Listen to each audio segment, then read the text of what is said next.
everybody, I'm Michelle, and this is Monday Coffee Talk. This is where you can find inspirational stories of everyday people's life who triumph or on the road to triumph. And I have Jayc Ryder here. He's an author, an award-winning author, a TV host, speaker, and coach, as well as a psychic.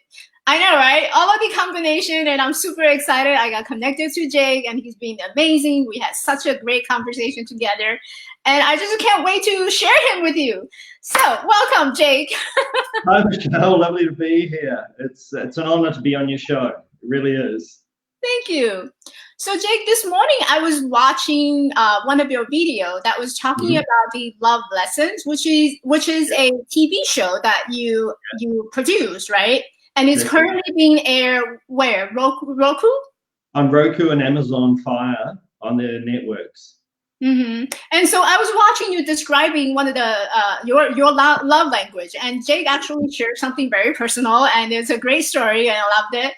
So his love language is hugs and food, which I have to admit, food is my love language as well. When it comes to food, I would say lucky. My mother is an amazing baker, so she was just, I'd have these beautiful homemade cakes and biscuits and confectionery. And because I'm from New Zealand, there was a cookbook called the Edmonds Cookbook. And I grew up with that cookbook, and even today, I still make food from that cookbook. In fact, I made mini pancakes over the weekend. Using that recipe. So the recipe from my childhood, and this recipe book is an icon in New Zealand. It's quite fantastic. And it's got lots of simple recipes, but my favorite recipe in there is the chocolate fudge recipe. You know what? 2 cups of sugar, milk, butter, little dab of vanilla essence, cocoa. I kind of know the recipe off heart. Hey, it's not fair that we're talking about baking when you're in Ukraine and I'm here in California, and that's just not fair, okay? Well, I'm curious because you mentioned that you were born in New Zealand and now you are in Ukraine. Yes, I am. I came here. Look, I grew up in New Zealand, then moved to Australia, spent a lot of my adult business life in Australia. And then in 2012, I was guided and then invited, because I was guided before the process, basically to shut down everything and close everything up in Australia. And I was told I was leaving in July 2012 during a meditation. What then happened was I got invited to come to Ukraine to appear on television here and represent Australia on a TV show called Bitva Extrasensive. Now, Bitva Extrasensive is Ukrainian for Battle of the Psychics. And I competed for 6 months in 13 episodes, and there was about 40 tasks we had to do over the 6 months of filming. And I was competing with some of the best psychics and mediums from the UK, the USA, Canada, Russia, Azerbaijan, Czech Republic, Ukraine, and a whole heap of other countries. And so it was quite an amazing challenge. We were number 2 in the ratings on television. We were the second largest TV show in Ukraine, and we had a viewing audience of 34 million. Now, for the first 3 months, we weren't on air. So I could walk down the street and I'd be invisible. I just looked like another person. October 7, 2012, we went on air. That next week, I'm walking down the street and people are pointing at me. People are looking at me. People are, oh, it's him. They're treating me differently. All of a sudden, I'm a celebrity. I'm recognized everywhere. And I remember coming home on the train one night I had the entire metro carriage wanting information from me. About 300 people on the carriage, and they're all trying to get information, get my phone number, get me to help them in some way, shape, or form. It was an incredible experience. And then I've been followed, I've been stalked, I've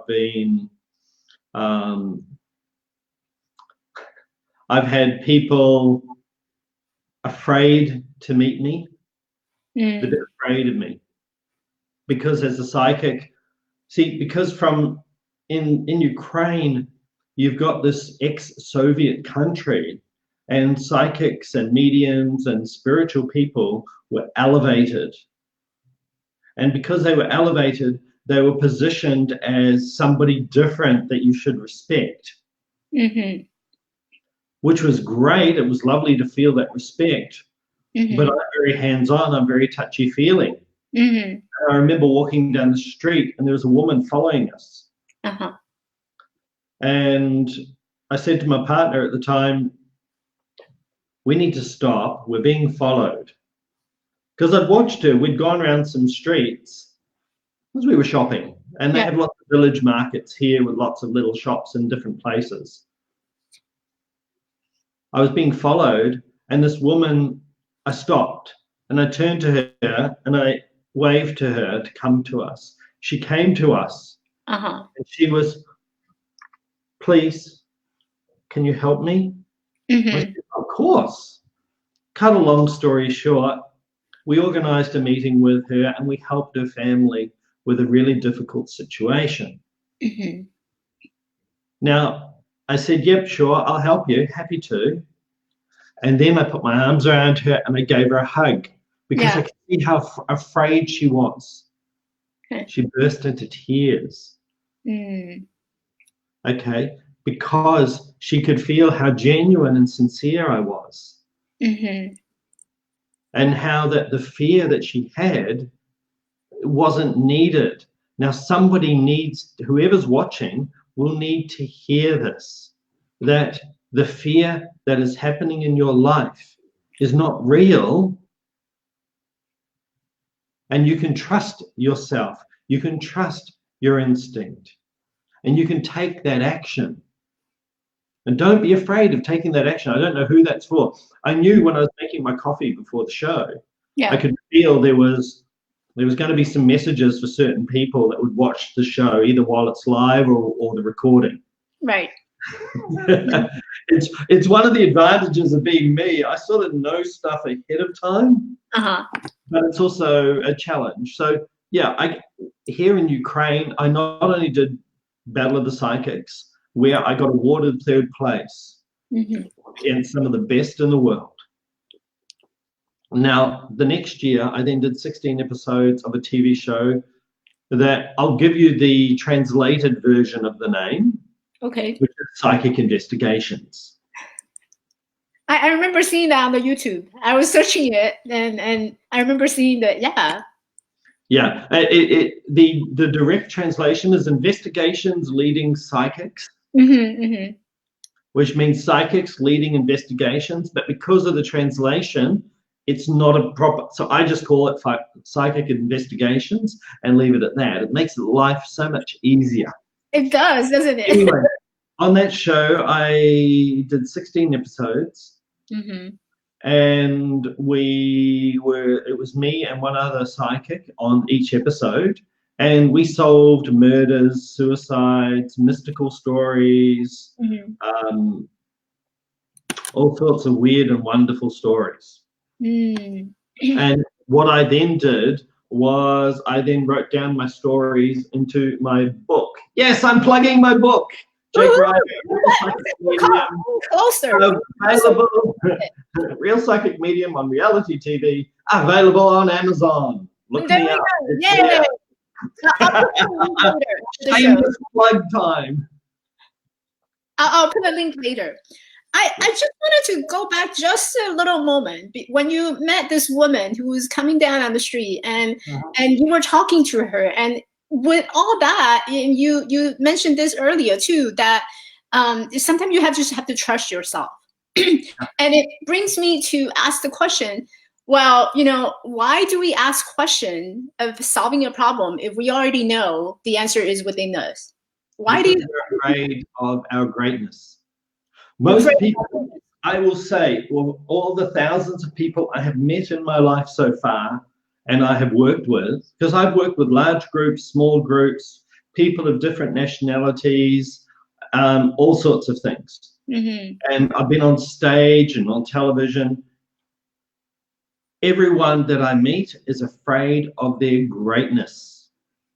They're not afraid of failure. We are trained when we are at school that failure is acceptable, that our greatness, that our success is not acceptable.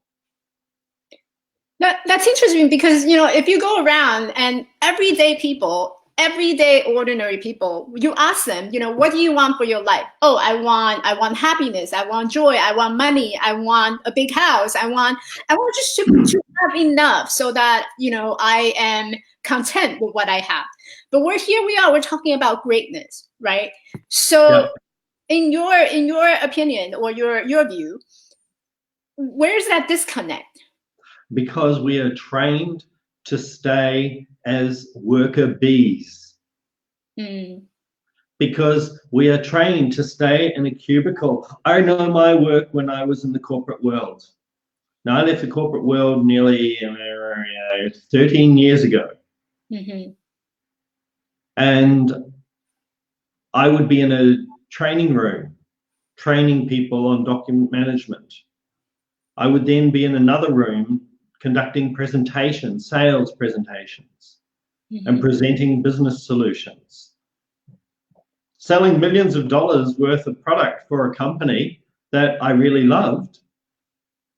But those millions of dollars didn't end up in my pocket. Yeah. But they wanted me to stay as that worker bee. Now, I was doing 2 weeks of training and 2 weeks of sales a month. There's 4 weeks in a month, right? Yeah. Yeah, well, they said to me, what we want you to do is to do 4 weeks of training and 4 weeks of sales. Zip, blip, there's 2 of me. And I went, how? And they said, well, what you do is that during your training, if you have to do a sales presentation, you leave your students. They look after themselves somehow while you're away for 3 hours. Okay. I ended up quitting, moving to the Gold Coast, bought a juice bar and spent a year on the beach. They replaced me with 2 people. Because you had to unzip yourself and split yourself into 2, right? I would have to split myself into 2. Right, so it only makes sense to replace by hiring and 2. So they replaced me with 2 people. Anyway. But Jayc, what made you jump? So if corporate was a box and that mundane routine was something that confined you and boxed you in that area, what makes you realize that you need to take a leap? Oh, back then it was complete disrespect from the corporate management. I was not being appreciated or recognized for my greatness. I was standing there doing $5 million sales. I remember standing in front of 40 police officers presenting and closing a $5 million sales deal. I got a bottle of champagne. Great, $50 bottle of champagne. Where's my bonus? Where's my weekend away? Where's my recognition? And that's the thing that we're also very much afraid of, is recognition. Now, I had a real big problem with the recognition of being a psychic because of all the skeptics that are out there. Hello, pussycat. all the skeptics that are out there, they come back at you and go, oh, you go on Facebook, you go past the people's homes, you read their mail, you do research and find information out before you actually meet them. I have a question for those skeptics. I've got clients in multiple countries all around the world. I was working with them before Facebook was invented and before the internet was invented. Yeah. I couldn't go investigating them. I couldn't find information out. And here I am in a country where I'm still not fluent in the language. And all my work on the shows was not done with any research on my behalf. Yeah. And I was able to provide evidence. And it wasn't through the cold reading techniques, because if you look at the Vegas shows, there are cold reading techniques. And they can read people, I'm going to read your mind. You're thinking of a number between 1 and 10. Yeah. Okay, so the number is 7. Now, 40% of people are going to think of the number 7.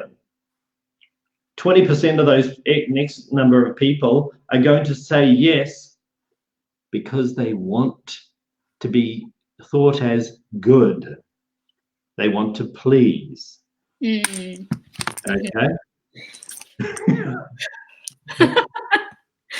And so, you know, there are cold readers out there. And then you look at the TV psychics and the TV mediums. And I saw one guy do an absolute terrible skeptic story of psychics and of TV psychics.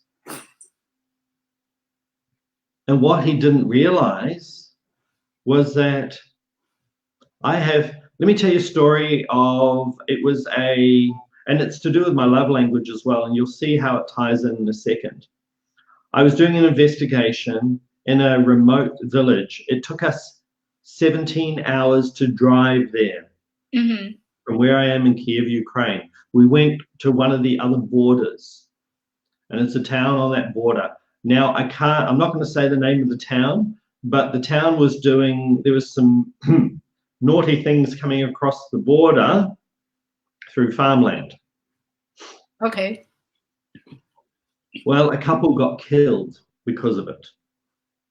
They weren't married to each other. They were having an illicit affair. She was married to somebody else.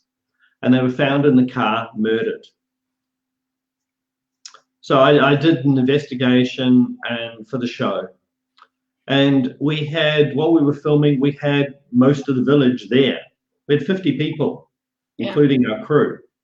So we had the mayor of the city with us. We had the parents of the family that were killed.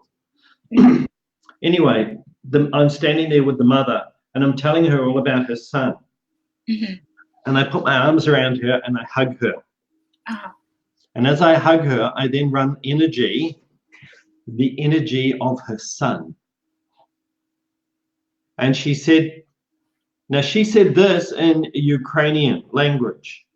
She goes, I can feel my son hugging me. It's as though he's here. He's hugging me one more time. And she just burst into tears with happiness and sadness at the same time. Wow. This is why my love language is hugs. It's giving me goosebumps. Yeah, because when you can do that to people, it's incredible. We have another story, another investigation where the young man did what we call a ritual suicide. 2 knives to the body. He was mentally ill.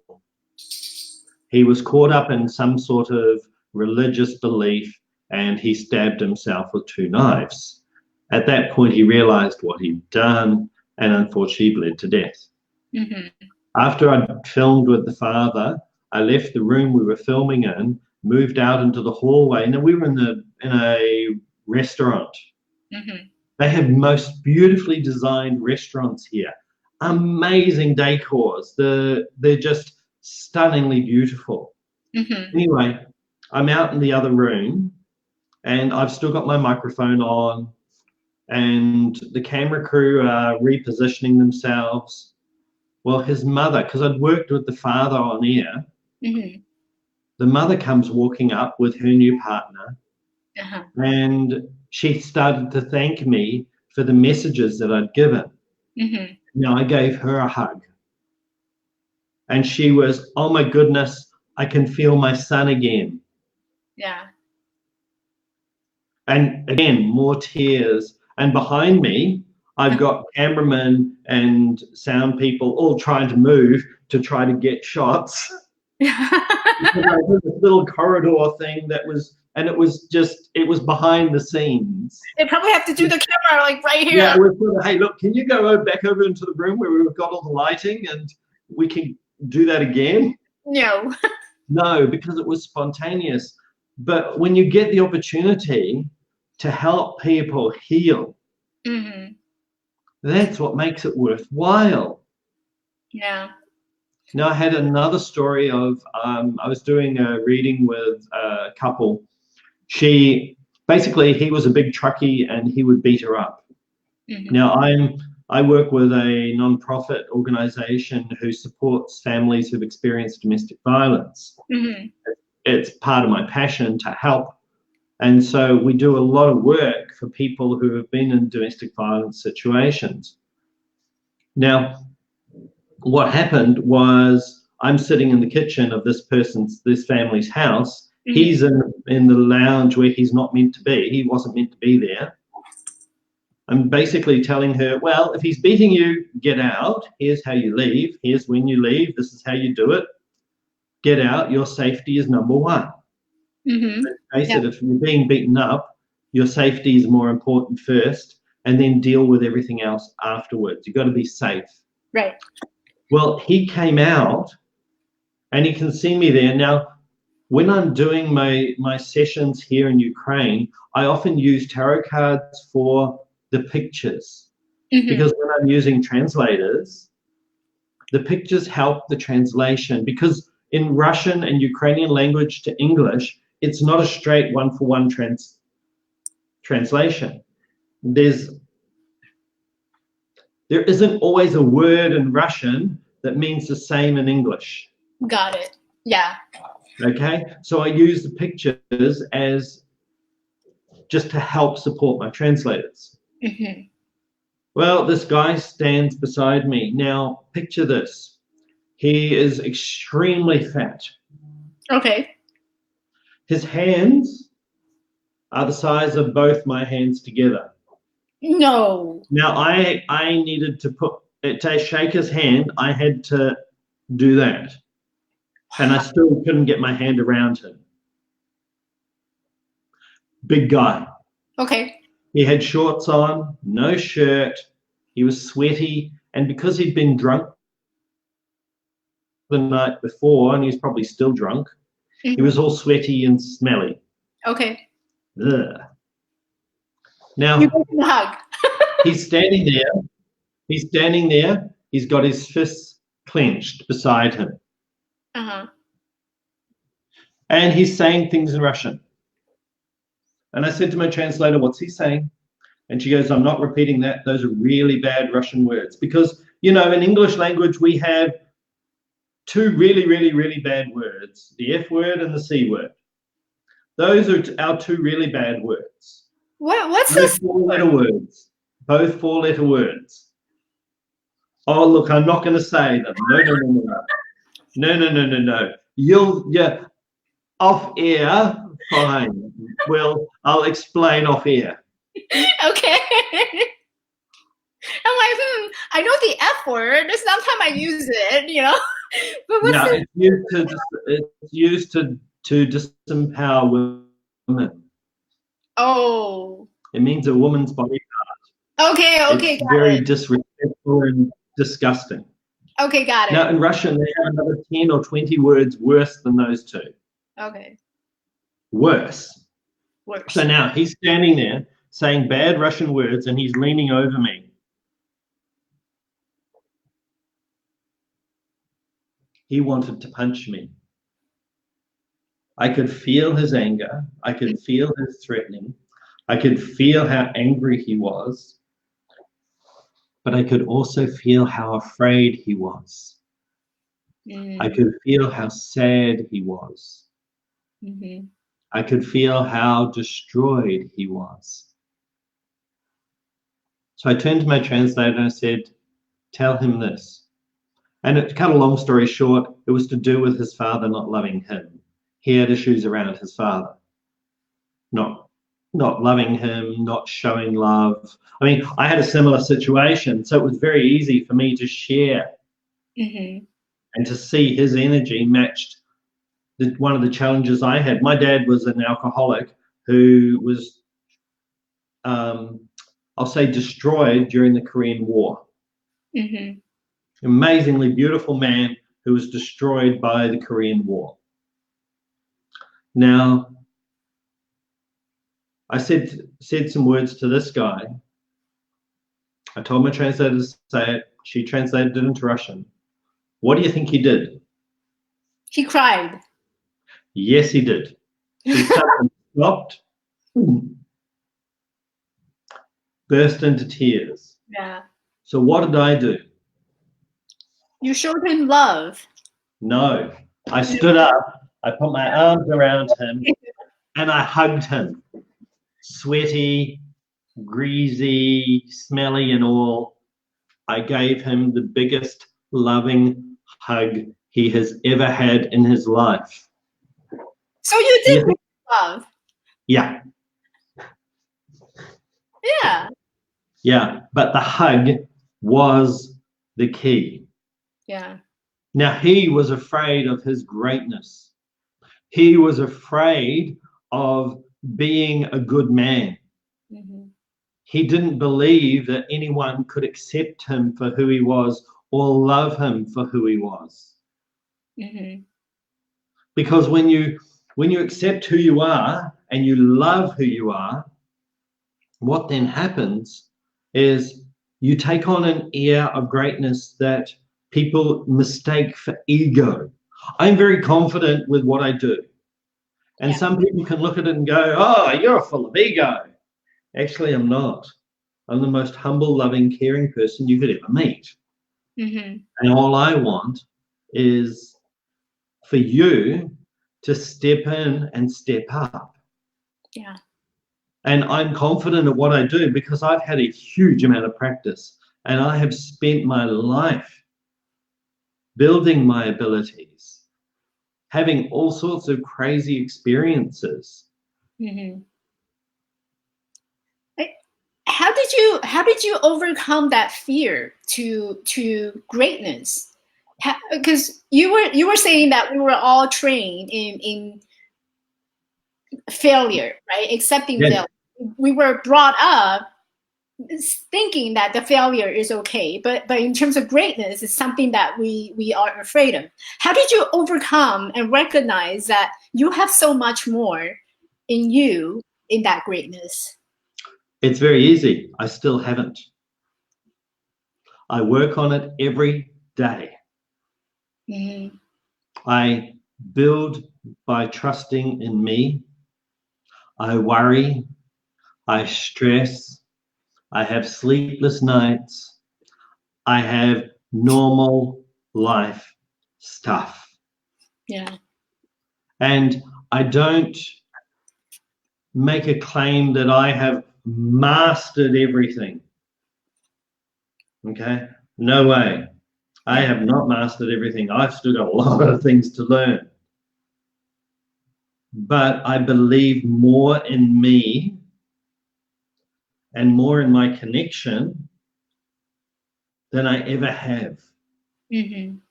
I still find it hard to trust. But miracles happen for me every day. Every day a miracle happens. It can be somebody I meet. It can be a life I touched. It can be a smile from somewhere. It's a miracle.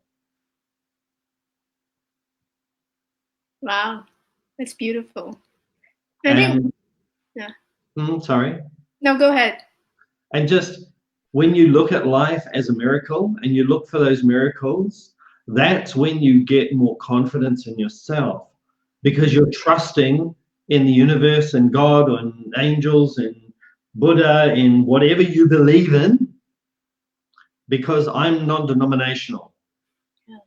Okay? I'm not a church person, but I'm very spiritual. I'm very connected. I've got a very strong belief. I've met Archangel Michael. I died in 2015. Yeah. And I had a near-death experience where I met Archangel Michael and 10,000 angels. That changed me. Mm-hmm. That changed me a lot. I don't take anywhere near the nonsense that people put out anymore. I'm a lot more precise with what I do. And if I need to push a button, and this is the one part that's really interesting, I will push that button. Whether it's a good button or a bad button, if it needs to be pushed. That's me. I push the button, let the fireworks happen, and then clean up afterwards. Because those fireworks needed to be released. And that's why when I hug people, they cry so much, because they get that release. Yeah. I think that's a special, that's a talent. It's not a special talent. It's a talent that coaches do. What do you mean it's not special?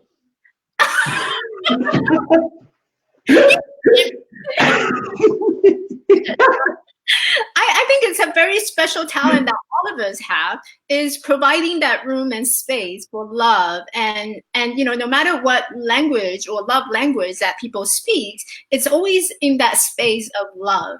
And when you have that, when you show people love and when you're able to receive love, then you have that enormous ability of stepping out of your fear, out of your box, and into something that's, you know, possible. And I tend to say it as possible because I think for many people, they're so confined and they're so used to their space, they're unable to see the greatness, even though the greatness is already there, but they're unable to see that's the greatness that they have. So instead of pushing them, which sometimes I do, which pushing them to see their greatness, I said, listen, you have a little bit of more room to play here if you were to allow things to happen, if you were to accept love. And there is the secret to allow love. Mm. Now, I have a mission statement. Share. On my website, but let me just get it. I've got it written out here beside me, but I didn't get it. I didn't prepare it before I came, so I didn't have it on the. Here we are. My life purpose is to connect people to their hearts, to discover love, real, passionate, emotional, delicious love, so that the impact of it transforms their life and that of everyone they interact with. I think that's beautiful. And that's what I do when I'm coaching people, when I'm doing a psychic session, when I'm doing investigations. It's not about, hello, pussycat. He wants love. He does. And he wants love. He can feel the energy. Animal can feel the energy, and so he doesn't jump on the camera with everybody, you know. He only certain individual who I'm on, he will jump on, and then to make sure that he shared the space with them. So it's interesting how animal pick up their see he's all over you now. Oh, I know. I'm a cat person. I have a see this figurine. This is Bastet. She's the Egyptian goddess of cats. Okay, now she has been a part of my life for 30 years plus. Actually, she's always been with me. I started out my life with a black cat as a child, and I always have cats in my life. And so I'm a cat person, but I can feel Bastet. Now, when Bastet takes her shape and form, she takes the shape as a black panther. And so when I'm doing work and I need guidance from her, I can, if I'm in bed, for example, I'm meditating, I can feel her moving on the bed, sitting beside me. And so, you know, I can do all sorts of weird, I mean, we haven't talked about all the weird stuff that I do because, quite frankly, it can freak people out. I run energy, I do healings, I go forward and backwards in time and people's timelines. I can see their future, I can see their past. It's a lot of fun. And I've got story after story after story after story about it because I've had these experiences. Yeah. But I love doing it because it empowers people into their greatness. And because of some of the work that I've done with people, I've seen people go into becoming millionaires because of the actions that I've guided them, but they have done the work. What it would be the work? Like, what would be a common ground for that work? The common ground is taking action. See, everybody's seen the movie The Secret. We've all heard about the law of attraction. But what many people don't understand is you've also got the law of polarity, the law of vibration, the law of reciprocation, or reciprocity, I should say. There's a whole lot of universal laws that come into play. Yeah. Now, in order for those laws to take action, they all work on the law of vibration because everything vibrates. And as we know, we put our skin electron microscope. We all know that bit where we're just vibrations and particles. Everything is vibrating. And depending on frequencies, vibration means movement. So what most people do, and this is the number one mistake of the law of attraction, is people will sit there and go, oh, I desire this. Okay, I'm going to let the universe bring that to me now.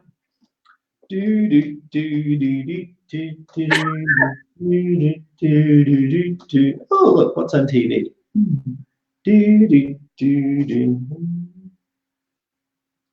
They miss two key factors. Number one, get off your butt and take massive action. Thank you. It doesn't matter what action you take. And some people will go, but I only take aligned action because I will only do what feels good for me. Well, I'm sorry to burst this little bubble, folks. Yeah. But when you go to the gym and you work out, you get all hot and sweaty and your body hurts like heck. It doesn't feel good, but it's really good for you. Sometimes you've got to do stuff that you don't like that's actually really good for you. Yeah. Get off your butt and move it. Yeah. Okay? Make stuff vibrate. Then the next part is be emotional. And emotion is love. Yeah. That is the fuel to create it. Because the more emotional you get, the more passionate you become, the greater the outcome. Yeah. And a lot of people are, oh, no, I'm calm, I'm zen. Whoa, man. I'm spiritual. Peace, brother. We're just chill. No, I'm calm. Wrong. Sorry, folks. Wrong. You know, it's interesting because through my journey, like I had struggles in doing all this, right? So I heard about the law of attraction. I heard all these different theories and concepts that makes my life happier. That would bring me happiness. Great. I've learned them all. I go to classes, I read books, but they're all just concepts. And what really made me realize is actions, right? Having awareness is great. Yes, I know I need to be say in the present moment. Great. I know all of that. And I know it inside out. I can probably memorize the book to you, read from the front page to the last page. I know all of that. But when it comes to really true happiness requires us to take action. It's a practice on an everyday basis. You know, we can sit here and we can talk about all day long about these concepts, but if you don't get up and start moving and start making a change, calling a coach, calling your friend who can listen to you, calling someone, or making that phone call you've been afraid of. Or even going out, go to your nearest Starbucks or a coffee house or favorite coffee place, have a coffee, go for a walk along the beach. I have right next to my building, I'm in a beautiful high-rise building. It's 34 stories. It's only a 5-year-old building. It's a beautiful building, lovely and modern. Next to us is a lake. I go for a walk around the lake most days. Yeah. Now, around the lake, there's a few trees and all these old Soviet-style buildings. But it's still nice to walk around the lake. And I do that just to get out of the house. Yeah. Just to be in touch with nature. Now, there's another park that I can go to that's 20 minutes away. But my lake is 2 minutes. So I use the lake very regularly, and then I'll go to the bigger park where I can walk amongst all the trees in the forest and disappear for a few hours into nature. Yeah. But you just get the heck out, do something. When you take some sort of action, what then happens is the universe guides you. It then goes, oh, shoot, you're doing the wrong action. Let's just guide you over here and guide you here and twist you here and make you here and put you here. And that's when you then get on the right track. When they shot the space shuttle into space, it's on the other side of the Earth during the day, pointing in the wrong direction.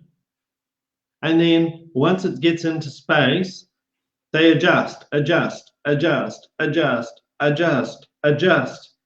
suddenly they get to their goal. Life is like that.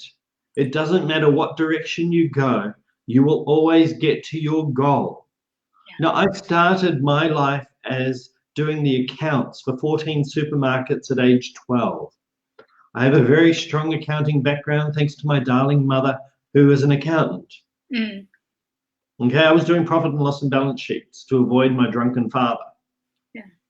So I grew up with, oh, he's going to become an accountant. No. Then I worked in service industries, learning how to run supermarkets. No. Then I was injured and got into IT, where I was running computer networks and being a total geek. No. I was teaching dancing for 6 years. All through that, there was one common factor: my psychic abilities. Yeah. And I refused to make them more public. I refused to step into my greatness.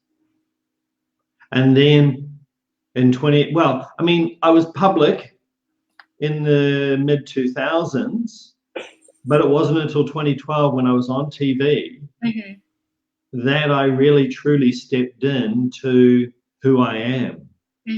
And now I'm stepping into another level as well. Because for me, my next year, 2020, is all about being on stage and doing stage shows similar to the work of Esther Hicks and Kyle Cease, where you've got transformational work, educational and inspirational, but you're actually helping people live on stage. And that's my goal next year for 2020, is to have events in different countries all around the world be them big events or small. I'm okay with either, and that's where I'm heading. But they'll all be based on the power of love, because I do have to mention one movie that people need to be watching. That's the Celestine Prophecy. Now, it was a range of books, and in the first movie, they were talking about the 9 insights.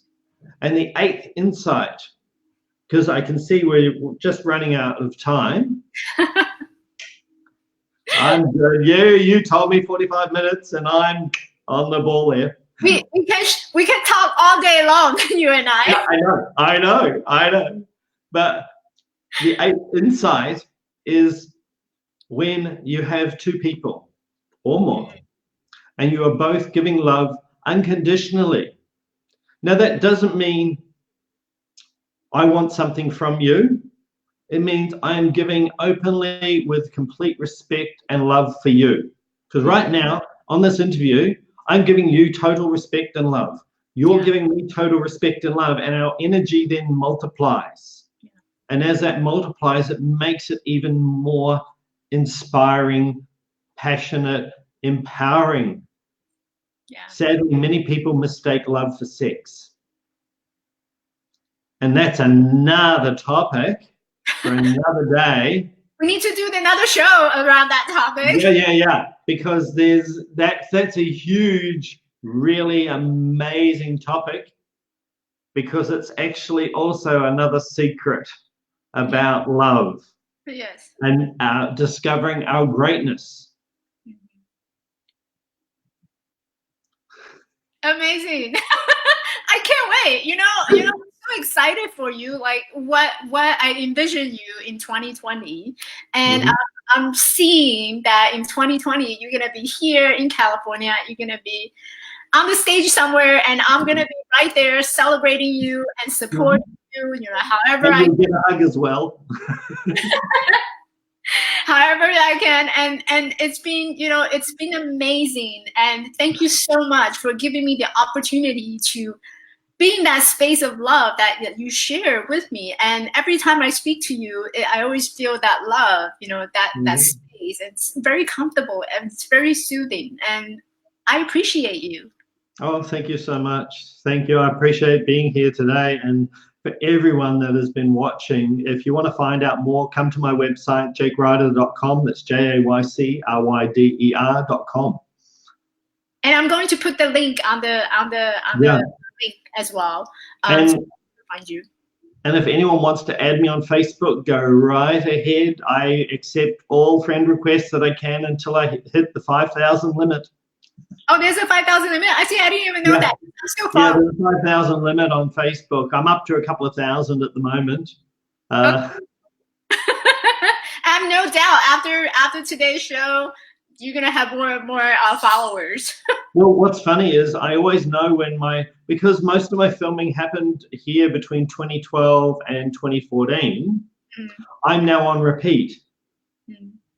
My episodes are on repeat here.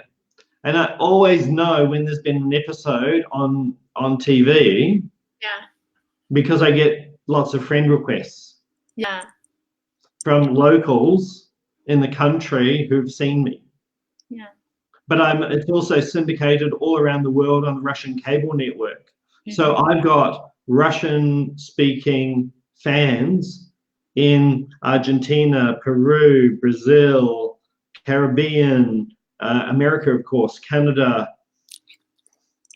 Russia, all of Europe, most of the countries of Europe. I've got Russian-speaking friends there, Africa, Asia, Australia and New Zealand, of course, and the UK. So I've got people in every country because these shows are syndicated.